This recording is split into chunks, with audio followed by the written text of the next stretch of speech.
Welcome guys, we have a 2007 Toyota Corolla. It's a 4-cylinder petrol engine. Customers' complaint is just very rough idle.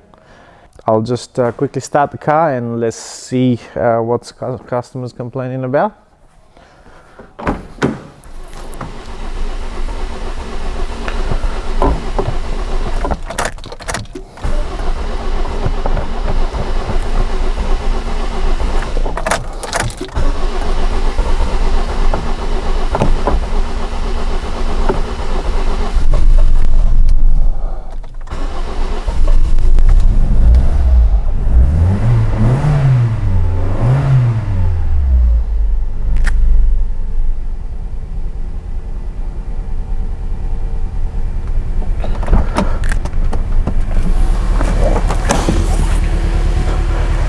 Yeah guys, as you could see, probably you could hear on the camera that it is definitely rough idle.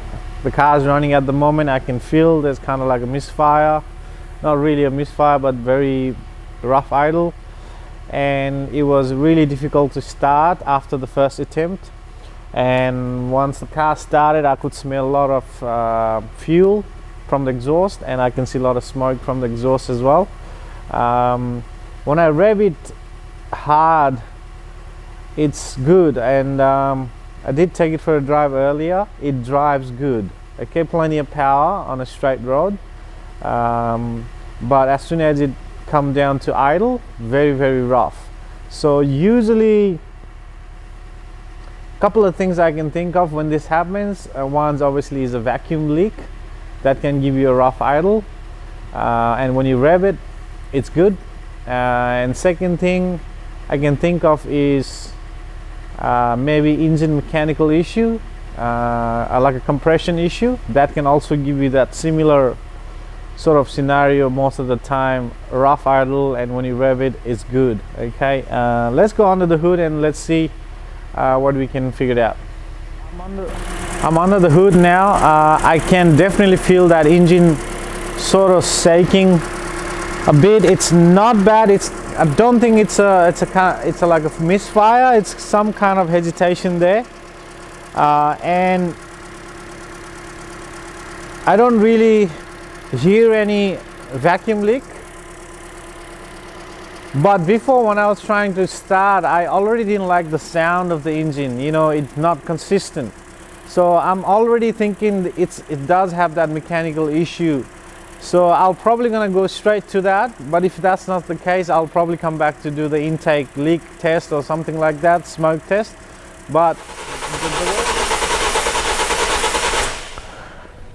all right, so we got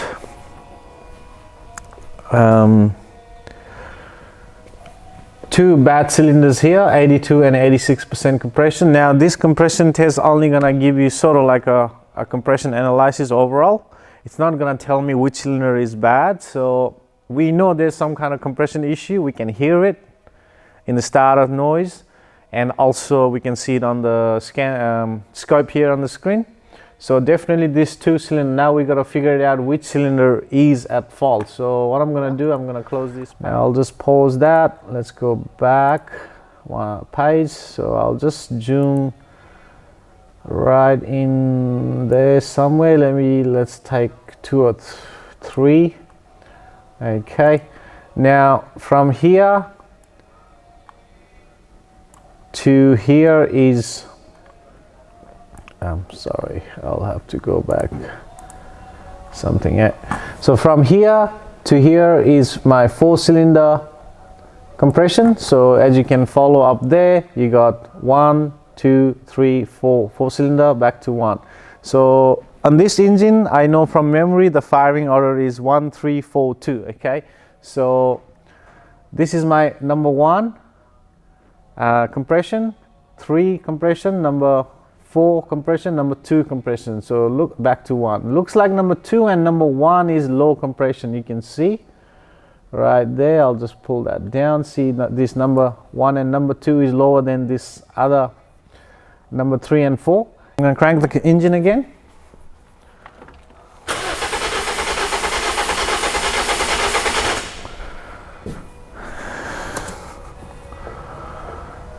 All right, let's go back here and we'll zoom that. Maybe just get maybe 2 or 3. Okay, I think I know what I'm looking at here, so I'll try to describe to you guys what I'm seeing, what I think is happening. Okay, so in my opinion and what I can gather here is number 2, this pressure rise you're seeing is because of the number 2 compression. Okay, now hear me out. Okay, number 1 intake is number 1 cylinder is open on intake, right? Now number 2 at the same time is going up on compression. So when it hits about halfway to more than halfway, maybe right around here, compression stroke, piston is traveling up, it's pushing the compression air into the number 1 cylinder, and number 1 cylinder is pushing that air into the intake of number 1 from the number 1 intake valve to the intake manifold. Did you understand what I'm trying to say? Okay, I'll try again.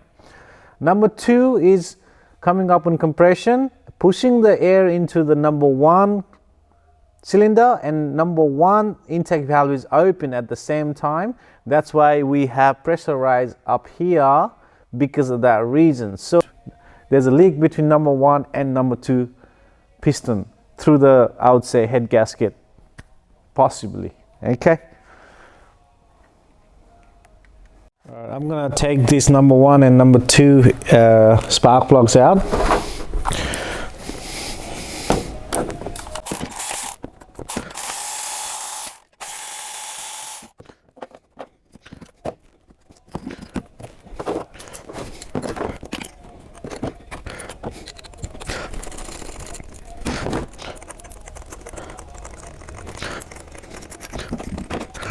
Number 1, spark plugs out, start number 2.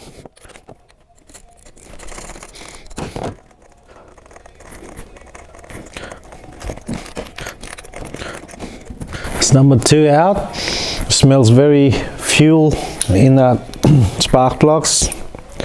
Obviously we got low compression, fuel's not gonna burn as efficiently.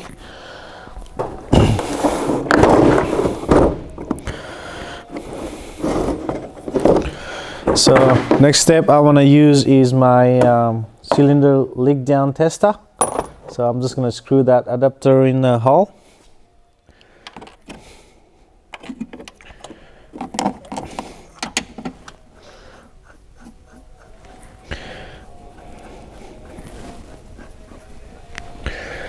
And I'm going to reach down on the harmonic balancer, and I'm going to turn the harmonic balancer, bring it to the compression number 1 stroke. Okay, make sure you turn the key off when you do this. We don't want this engine to accidentally fire on us, so definitely something to consider whenever you're doing this type of testing. So I'm just going to reach down there on the harmonic balancer, and I'm going to turn that balancer, and I'm going to bring it to the compression stroke.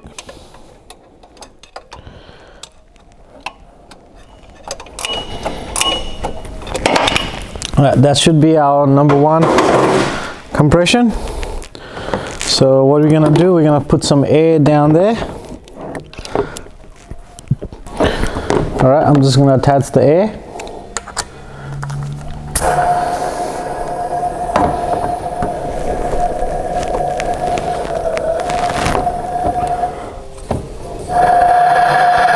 And I don't know if you can hear it, but on number 2, I got massive leak from number 2 spark plug hole. So that, what that means is we got a leak between number 1 and number 2. Okay, let me just quickly see if I got anything on the intake.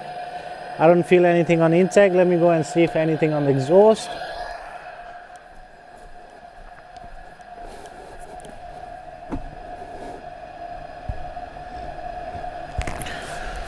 And I got nothing on exhaust tailpipe as well. So definitely that's our problem, guys. I hope you can hear that. So the problem is cylinder head, cylinder gasket leaking between number 1 and number 2 cylinder. All right, this needs a new a head repair. I'll end this video right here. Hope you guys learned something. I'll catch you next time.